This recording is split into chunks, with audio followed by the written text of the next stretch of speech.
So, we've had classic fashion from Timby, classic cars, thanks Chad, and we've seen classic hairstyles. And you, Michael? Classic! A classic range from Clover. Timeless taste. Made with love by Clover. Chef Dion, it is an Afternoon Express masterclass, and today it's all about the curries. So I believe we should start where we are right now, and that is in the Cape. Absolutely. Some chicken Cape Malay curry. Looking forward to it. Now, it is Curry Week here on Afternoon Express, and with so many versatile and endless types of curry that one can cook, we're cooking up our favorites today, as we featured in different provinces. In the Western Province, the Cape Malay Curry is quite a popular one, and if you can't handle the heat, simply add Clover Classic Dairy Snack for much-needed cooling and the creamy taste. Definitely, Palisa. That's what we're going to be doing here now. And I'm on potato duty because one thing I've noticed, whenever you make a curry, potatoes are definitely necessary. And correct me if I'm wrong, Chef, but the reason why potatoes are constantly added into curries or dishes of this sort is, one, they're great carriers of flavor because they absorb whatever it is that you put into your dish. And two, they make your dish go a long way. You stay fuller for much longer.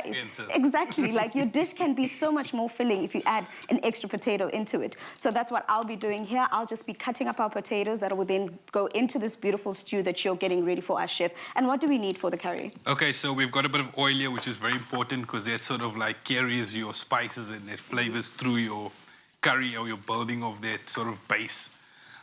We got some cinnamon over here. There's green cardamom. There's some ground coriander, ground cumin. We've got a little bit of turmeric over here. Some ground black cardamom. We've got a bit of ground salt and black pepper over here, and then our red curry paste over here, bit of green chili and onion, and we've got apricots for that sweetness that makes it a Malay, bit of tomato puree and our chicken pieces. Love that. So I've just put the oil in the pot here, and I want to add the whole spices in the beginning, just to start toasting it before we add the onions inside.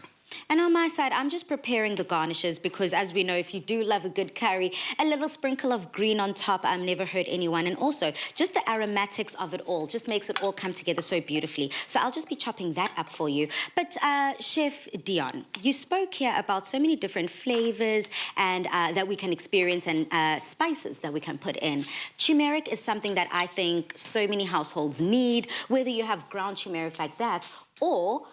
How about I show you this? I mean, how beautiful is that? I mean, we've been blessed because the past 6 years I've noticed a lot of fresh turmeric in South Africa, and it was very difficult to get back in the day. So you get the fresh one. If you cut it here, you can actually see how bright it is. Wow. And interesting tip is, or interesting fact is, they actually used to use turmeric to dye the monks' their robes. Their robes, yes, way back in the day. Okay, so if you do not have any tie-dye at home, this is a new way to get down this winter. I love that tip and trick, but that is just the thing about turmeric, Dumi. It gets everywhere. Yes. So so you were giving me a tip of how to get it off my fingers. Yeah, remember, Palisa, we had a lady some other time ago, Nicole, who said to us we must use bicarb, remember? Yep.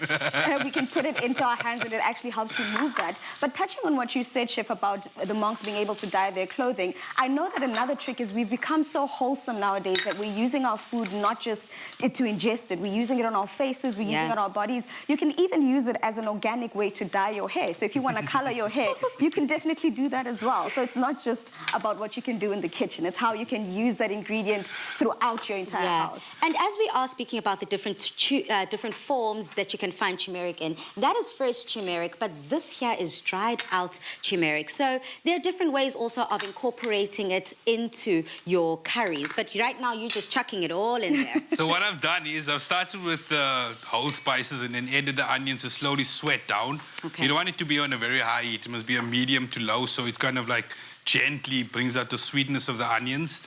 Then once that's toasted, you add your dry spices in, all of your ground ones. And then we get all of this on the go, and then our red curry paste will be added.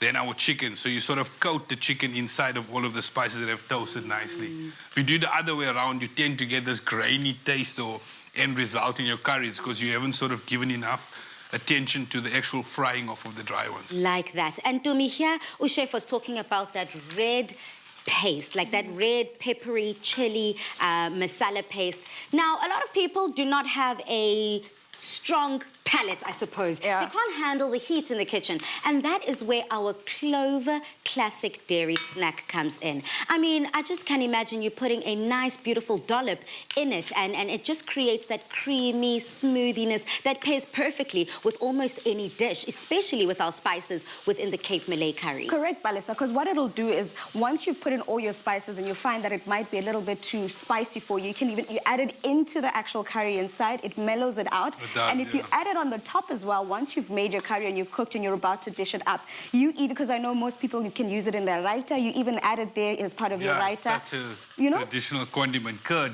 everyone in India eats. Yeah. I mean, everywhere. If you're having curry, the best thing to do, It's having a dairy the snack. heat down is your yogurt. I love that. Clover Classic Dairy Snack is what it's all about, but we are focusing on our different curries, the different flavors, and I do know that everyone has different ways and methods of making a Cape Malay curry, but essentially just the basics and the aromatics is what it's all about. Chef, you did mention also that you can add apricots into the mix, and that apricot gives it that sourness, but also the sweetness. Yep, raisins, cranberries, a lot of dry fruit can work absolutely well in your curries.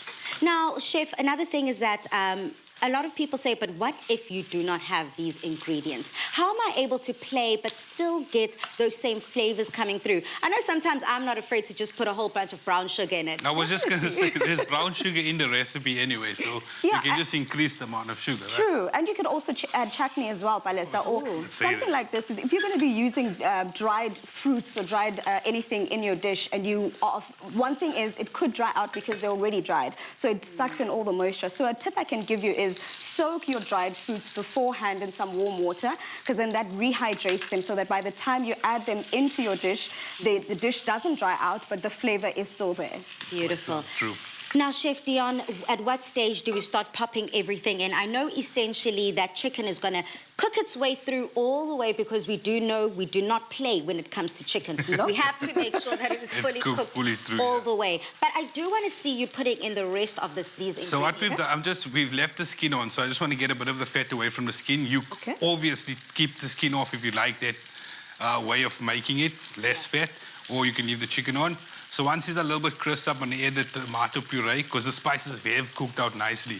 You get it from the aroma, and you see when the oil sort of comes or surfaces above of the spices, then you know you're ready. Okay. And when can I go in with our beautifully creamy Clover Classic Dairy Snack? That will be closer to the end. You don't want to add it in the beginning of the cooking process, or else it's going to sort of split.